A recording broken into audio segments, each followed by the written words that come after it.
አለሙ አሁን ላይ ተፋጧል። እንግዲህ አልማዝ የባሏ ገዳይ አግኝተው ነው። ሄኖክ ደግሞ ይህንን ነገር ይፋ እስከሚያውቅ ድረስ እንግዲህ አለሙ ለምን እንደሚከታተለው በግልጽ እርግጠኛ ሆኗል። ግን ደግሞ ሄኖክ ከባድ የሆነ ከጥርጣሬው ባለፈ ሌላኛው ደግሞ የሚወዳት የፍቅረኛው አባት በመሆኑ ጭንቀት ውስጥ አስገብቶታል። አቶ አለሙ እንግዲህ ሄኖክንም በየጊዜው እየተከታተለ መውጫና መግቢያውም ሲቆጣጠረው ነበረ። እንግዲህ አልማዝ አሁን ላይ በስልክ እየደወለ እያስፈራሯትና የበለጠ ደግሞ አቶ አለሙ የሆነ መረጃ እየፈለገ እንደሆነ ትደርስበታለች። ሰላም ውድና የተከበራችሁ ቤተሰቦቼ እንኳን ደህና መጣችሁ። አዲስ ለሆናችሁ ሰብስክራይብ ያደረጋችሁ ቤተሰብ እንድትሆኑኝ በአክብሮት ጠይቃለሁ። እንግዲህ ዛሬ ማጋራችሁ ኮሌጅ ላይፍ ድራማን ነው። እንግዲህ ወይዘሮ አልማዝ የሄኖክ እናት በቻለችው አቅም የባሏ ገዳይ በመፈለግ ላይ ትገኛለች። ሆኖም ግን የበለጠ ከባሏ ገዳይ በላይ እየተከታተለና ግማሽ ንብረትሽንም ታገኛለሽ እና እኔም እየወሰድኩት ያለሁት እና አንቺም እያገኘሽው ያለሽው ተገቢ አይደለም እያለ መውጫና መግቢያ አሳጥቷታል። ሄኖክ ደግሞ የአባቱ ገዳይ ማን እንደሆነ ደርሶበታል። ግን ደግሞ እንግዲህ ለእናትህ መልእክት አድርስልኝ ብሎ አቶ አለሙ እንግዲህ ለሄኖክ መልእክት ልኮታል። እናትህን እኔ ከአባትህ ጋር ወይንም የሆነም ያነካካኝ ነገር እንደሌለ ብለህ እንድትነግራትና እሷ ጋር ያለውንም ፋይል እንድትሰጠኝ ንገራት ብሎ እንግዲህ አለሙ ለሄኖክ ነግሮት ነበረ። ሄኖክ ደግሞ ይህንን ነገር ከአባቴ ጋር እንዴት ሊያገናኘው ቻለውና አንተስ ደግሞ በምን አይነት ነው እንዲህ የቻልከው ብሎ ነበረ የተናገረው። በዚህ ሰዓት እንግዲህ አለሙ እኔ ያልኩህን ነገር ከሰማኸኝ ምናልባት እኔ እናንተ በጣም የማንለያይበት የምንቀራረብበት ሁኔታ ላይ ነው ያለ ነው። በተለይ ደግሞ የተሳሰር ነው በከባድ ነገር ነው ብሎ ነበረ ሲጠይቀው የነበረው። ግን ደግሞ ሄኖክም ይሄ ነገር በጭራሽ አልገባውም ነበረ። አቶ አለሙ እንግዲህ እኔ እናንተ አንተ ደግሞ የልጄ ፍቅረኛ ነህ እና ያንተ እናት ደግሞ የኔ የሆነ የምንገናኝበት መንገድ አለ፣ ስለዚህ እኛ መጠቃቀም አለብን እያለው ነበረ። ሄኖክ በጣም ተበሳጭቶ ነበረ። አንተ ስለዚህ የሳምሪ አባት ነህ ማለት ነው ብሎ ነበረ የተናገረው። አዎ ይህንን ነገር ታዲያ እኔ አሁን ላይ የአባቴን ገዳይ ማን እንደሆነ ማውቅበት ጊዜ ነው ቢለውም ታዲያ ለምንድን ነው የምትከታተለኝ በየጊዜው እያለው ነበረ። እንግዲህ ሄኖክም አለሙ ግን እኔ አንተን አልተከታተልኩም፣ ግን ደግሞ ከእናትህ የምፈልገው በጣም አስፈላጊ መረጃ ስላለ ያንንም መረጃ ተቀብለክ እንድትሰጠኝ ወይንም እንድትነግራት ነው የምፈልገው ነበር ያለው። ሄኖክም በጣም ተበሳጭቶ ስለነበረ የአባቴ ገዳይ ወይንም አንተ የአባቴ ገዳይ ሆነህ ከተገኘ እመነኝ አጠፋሃለሁ እያለ እንግዲህ ይዝትበታል። ሄኖክም አቶ አለሙን እንቅ አድርጎ ይዞት ነበረ። በዚህ ሰዓት ግን አቶ አለሙ በዚህ ሽጉጥ እደፋሃለሁ ብሎ እንግዲህ አስፈራርቶታል። ሄኖክም በሽጉጥህን የምፈራህ መስሎ ከሆነ ተሳስተሃል፣ ግን ደግሞ መነኝ ይህ ነገር እውነት ይሆንና በኋላ ላይ እኔ ያሳይሃለሁ ብሎ ነበር ሄኖክም ለአቶ አለሙ ዛቻ ያቀረበበት። እንግዲህ አሁን ላይ ሄኖክ በጣም በብስጭት ላይ ነበረ። ወደ ቤት እየተጓዘ ባለ ሰዓት እንግዲህ ከቬነስ ጋር ይገናኛሉ። ቬነስና ሄኖክም በመንገድ ተገናኝተው እንግዲህ ወደ ቤትም በሚሄድ እሷም በመንገዷ እንግዲህ ሄኖክም ወደ እንጀራ ለማምጣት የሚሄድበት ሰዓት ሄኖክም ወዴት እንደምትሄድ ብላ ትጠይቀዋለች። በዚህ ሰዓት አካሄዱም የሚሄድበትንም ቦታ ከነገራትም በኋላ እሷም አብራው መሄድ እንደምትፈልግና እና ደግሞ ሄኖክም በሁኔታዋ በጣም እዚህ ሰፈር ላይ እንደዚህ አይነት ውበት የደፋበትንም ልብስሽን ለብሰሽ እንዴት መጣሽ ብሎ ነበረ የተናገረው። እንግዲህ ቬነስም የመጣችበት አካባቢ ለእሷ እንደማይመጥናትና እሷ በጣም እንደምትለይበት ነበረ የተናገራት ለቬነስ። ሄኖክም ባክ የጓደኛዬ ልደት ስለነበረ ለዛ ነው ወደዚህ አካባቢ የመጣሁት ብላ ነበር የተናገረችው። በዚህ ሰዓት ሄኖክም እንግዲህ አሁን ላይ እንጀራ ገዝቶ ወደዛ መግባት እንዳለበትና ወደ ቤት ይሄንን ነገር ይዞ ሊገባ እንደሆነ ከነገራት በኋላ አብሬያችሁ መሆን እፈልጋለሁ ብላ ቬነስም እንግዲህ ከሃይ ስኩል ባለችበትንም አብዛኛው ጊዜ ተቀራረበው ስለሆነ ወደ እነሱ ቤት መሄድ እንደምትፈልግ ትነግረዋለች። እና በዚህ ሰዓት መቼም ሽሮ በላለሁ ብለሽኝ አትናገሪኝም እያላት ነበረ። እናም ችግር የለውም ስለ እንጀራውን እኔ ከፍላለሁ፣ እናንተ ደግሞ በሽሮ እያለች ስትቀላለድ ነበረ። ሄኖክና ቬነስም እንግዲህ እንጀራ ገዝተው ወደ ቤታቸው ገብቷል።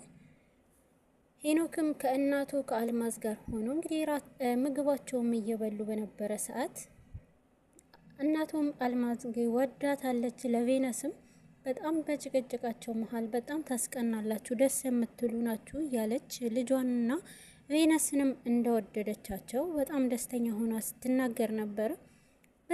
በዚህን ሰዓት ግን እንግዲህ ሁለቱም በሁለታቸው በሙግት ውስጥ ነበሩ እና ደግሞ በመሀልም ስልክ ይደወልላታል ወይዘሮ አልማዝ ስልኩ ሲደወልላት በጣም ተቀያይራና ፈርታም ነበረ። በጣም ተቀያይራና ፍራቻ ውስጥ ገብታ ነበረ።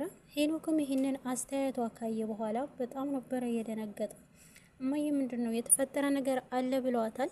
እንግዲህ መጀመሪያ ላይ ወደ ኋላ ስንመለስ ቬነስና ሄኖክም ተገናኝተው በመንገድ በሚሄዱ ሰዓት እንግዲህ ከኋላ ሆኖ አቶ አለሙም ሲከታተለው ነበረ ለሄኖክ ሄኖክ እንግዲህ ከቬነስ ጋር ሲገናኝን አብረው ሲሄዱ እንግዲህ አሁን ላይ አለሙ ከልጁ ጋር ናሆም ጋር ሆኖ መኪና እንግዲህ ምንድነው አባዬ የምትከታተለው ነገር አለ ለምንድነው እያለም ነበረ። ሄኖክና ቬነስ ማያቸው በኋላ በጣም ተቀያይሮ ነበረ። እንዴት ልጅ ደግሞ ማናት አብራው ያለችው ልጅ ማናት ብሎ ነበረ ያሰበው። በዚህ ሰዓት ናሆምም በጣም ደንግጦ አባዬ ለምንድነው እንደዚህ የተጨናነቀው? እናስ ደግሞ ማናት ልጅቷ ከልጁ ጋር ያለችው ብሎ ነበረ ያሰበው። ናሆም እንግዲህ የአባቱ የአለሙ ጉዳይ ምንም ግልጽ አልሆነለትም ነበረ። በዚህ ሰዓት አባዬ ሁሉንም ነገር ለምን አትነግረኝም እያለው ቬነስ እያለ እንግዲህ የስራ አጋሩ ልጅ እንደሆነች በእርግጠኝነት ይሄ ነገር ይጠረጥራል። በዚህ ሰዓት አባት አለሙ በጣም ተቀያይሮና ልጄ አሁን ላይ የምልህን ነገር ስማኝ፣ አሁን ላይ በፍጥነት ከዚህ መሄድ አለብህ፣ በፍጥነት ከዚህ ሀገር መጥፋት አለብህ እያለ ለልጁም ናሆምም ትዕዛዝ ይሰጠዋል። እንግዲህ አባቱም የሚናገረው ነገር ግራ ስለጋባው አባዬ ምን እያልከኝ ነው? ልጅቷ ማናት? እናስ ደግሞ ለምንድን ነው ከእሷ ጋር በመሆኑ እንዲያበሳጨን? ከእሷ ጋርስ ምን ያገናኘዋል? እያለ ሲጠይቀውም ነበረ።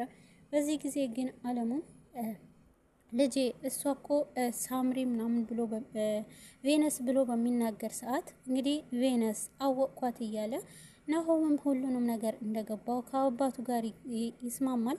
በዚህ ሰዓት ወደ ቤት ከሄዱ በኋላ አባትና ልጅ ከሶስታቸውም ሰብስቧቸው ነበረ። አለሙ በጣም ተጨንቆ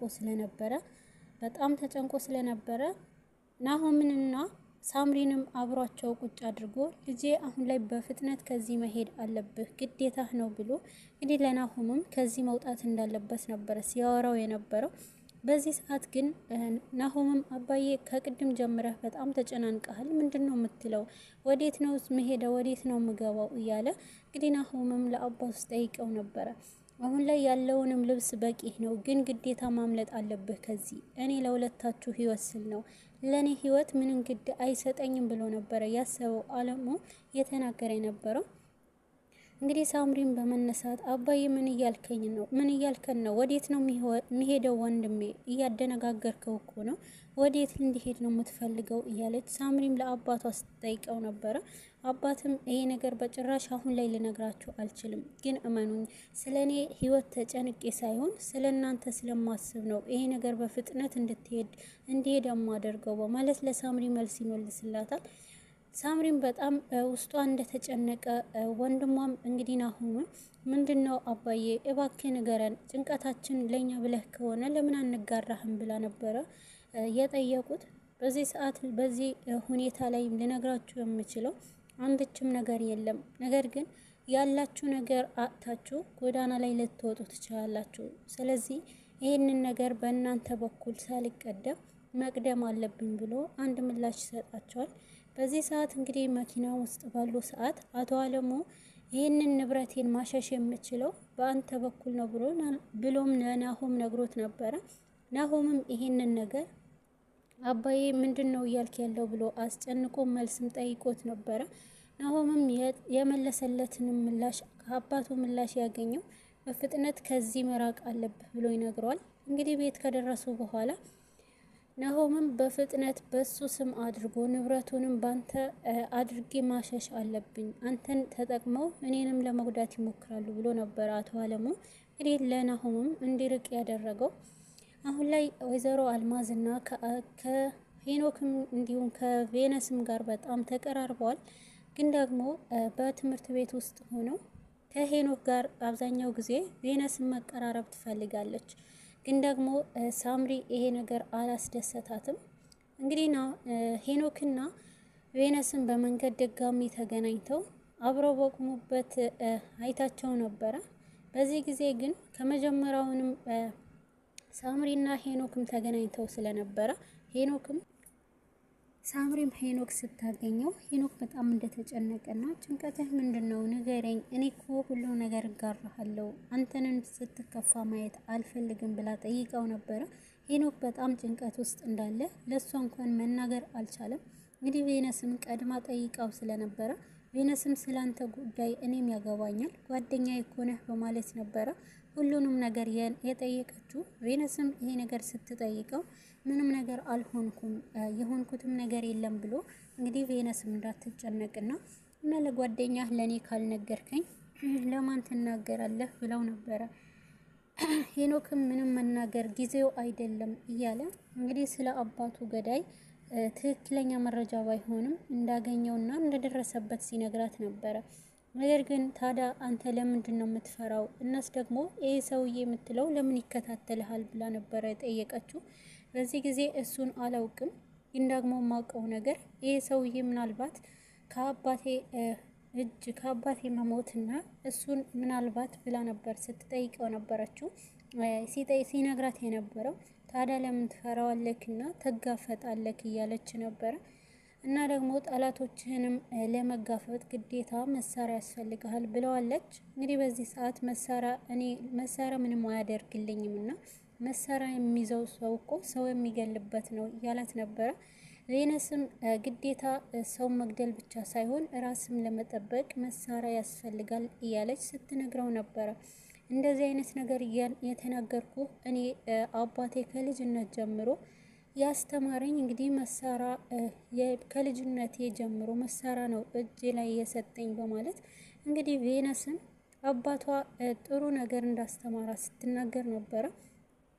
አቶ አለሙና የቬነስ አባት እንግዲህ በሁለቱም ስራ አጋሮችና እንዲሁም የሄኖክ አባት ስራ አጋራቸው ነበረ። እንግዲህ የገደሉት ከሁለት አንዳቸው መሆኑ አሁን ላይ እንግዲህ ናሆም የደረሰበት አለሙ መሆኑን ነው።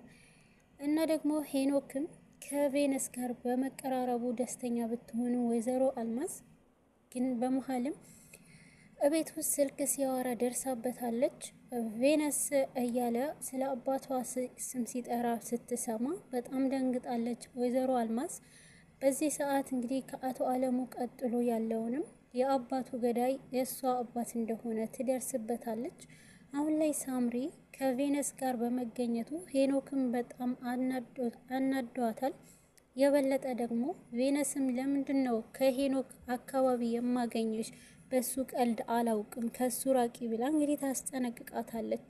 በዚህ ሰዓት እንዴ እኔ ምን እያደረግሽ ነው? ይሄ እኮ አንቺ እንዳሰብሽው አይደለም ብላ እንግዲህ ቬነስም ለሳምሪ ለማስረዳት ትሞክራለች። እንግዲህ ጓደኝነታቸው የቬነስና የሄኖክ ጓደኝነታቸው እንዳልወደደችውና በሄኖክ እንደማትደራደር ለቬነስ ትነግራታለች።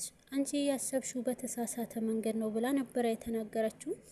በዚህ ሰዓት ግን አሁን ላይ ከውጭ ሄለንም ናሆምም ወደ ሌላ ቦታ ስለሄደ በጣም ደብሯታል። ከትምህርት ቤት መግባት እንዳስጠላትና ስትናገር ነበረ ለቬነስም።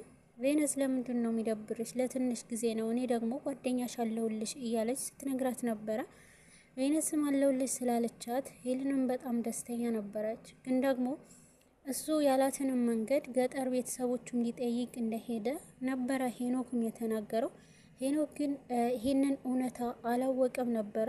የአቶ አለሙ ልጅ መሆኑንም ስላልተረዳ ነበር እንግዲህ ሄኖክም ከሄለን ጋርም ሄለን እሱ ስለሌለ አንቺ ታዲያ እንዳይደብርሽ ወደ ጎን ማለት የለም ሲላትም ነበረ ሄኖክ።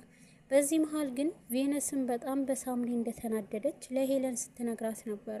እቺ ሳምሪ የምትባለዋ እንዴት ነው የሚያደርጋት ባክሽ? ለምንድን ነው እንደዚህ የምትበጣጠሰው ስትላት ነበረ። ሄለንም ምላሿ የነበረው አንቺ ከሳምሪና ከሄኖክ መሀል ለምን አትርቂም? በሄኖክ እኮ ቀልድ አታውቅም ሳምሪ፣ ስለዚህ አንቺ መራቅ አለብሽ ስትላት ነበረ። በዚህ ሰዓት ግን ሳምሪ ቬነስም እኔ ግን የፈለኩት ነገር ተጋፍጬ ከማግኘት ውጪ ወደ ኋላ መሸሽ አልወድም ነው እና ደግሞ ወደ ኋላ የሚባል ነገር ደስ አይለኝም። ስለዚህ እኔ የምፈልገው ነገር ሳላገኝ እያለች እንግዲህ ቬነስም ከሳምሪና ከሄኖክ መሀል እንደምትገባ ለጓደኛዋ ትነግራታለች። አሁን ላይ እንግዲህ ወይዘሮ አልማዝ አሁን ላይ አለሙ ወደ ቤት ሄዶ ሁሉንም ነገር ግማሹ አንቺ ትወስጃለሽ እና ስለዚህ አንቺ ላይ ያለው ፋይል ስጭኝ ብሎ ይላታል። አቶ አለሙ አስፈራርተዋል። ከባሌ ገዳይ ጋር እኔ አብሬ አልሰራም እያለችው ነበረ። ባልሽን እኔ አይደለም የገደልኩት፣ ስለዚህ የገደለው የቬነስ አባት እንደሆነ ብሎ ይነግራታል። በዚህ ሰዓት እኔ አላምንህም ብላ ነበረ የተናገረችው። ሀሳብሽን ንገሪኝ ብሎ እንግዲህ ትቷት ይሄዳል። በዚህ ሰዓት ወይዘሮ አልማዝ እንግዲህ ስልክ ስታወራም ነበረ። በስልኩም እያወራች እንደዚህ ያለኝ አለሙ እያለች ስትቀጥል ነበርና እና ደግሞ ለጓደኛው ታማኝ ያልሆነ አብረን እንስራ ሲለኝ እንዴት ነው ማምነው ብላ እንግዲህ ሀሳብ ውስጥ ገብታለች። በዚህ ሰዓት እውነተኛነት የአለሙ እውነተኛነትና እንግዲህ የቬነስ አባት ምን አይነት ሰዎች እንደሆኑ እንግዲህ ሄኖክ ከቬነስ ጋር ሲያወራ ትደርስበታለች። አሁን ላይ ሄኖክና ሳምሪ መሀል ከባድ ግጭት ገብተዋል። ሁለታችሁ መሀል ምንድን ነው ያለው?